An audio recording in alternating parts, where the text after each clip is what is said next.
And yet here we are living in an epidemic of social media, thanks to the power couple of social media and technology, in this comparison epidemic, and we're wondering why we're feeling so overwhelmed. It's because there's just so much of it around. Hi, it's Lucy Sheridan, the comparison coach here. How are you doing? Hope you're doing really well, and if you're not a subscriber already, come on in, the water's lovely. You know what to do, hit me up on the subscribe button. So today is a subject that's really close to my heart because, of course, I'm talking about comparison again, because that's what you can rely on with me. But the thing that really gets my goat a lot is that people treat comparison like it's a bit of a taboo. So people kind of get a bit embarrassed when they talk about how they're comparing themselves to other people. They feel a bit of shame or, reluctance to talk about it like it's, a sign of weakness.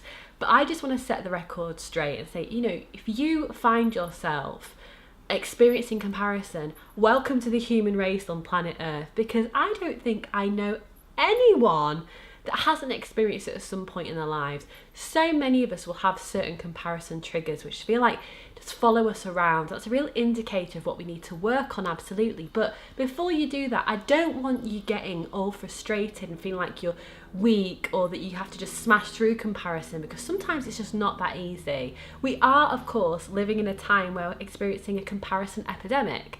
If we think back to like our parents or our grandparents, they never had social media like we did. They never had this Las Vegas of comparison to compare themselves to and then make those self-judgments. If someone had done really well at like your dad's school, for example, the anecdote might have reached him at certain like get-togethers or Christmas parties, but outside of that little gossip circle, it was then gone and didn't affect them again.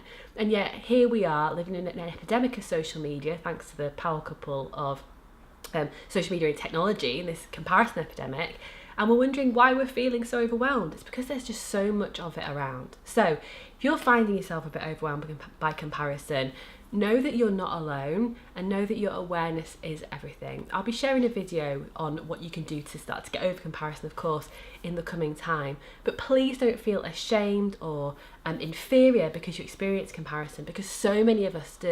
And what we need to do is keep talking about it so we can dissolve the taboo and ultimately get back our self-confidence, get back our self-focus, and not let our food go cold looking at someone else's plate.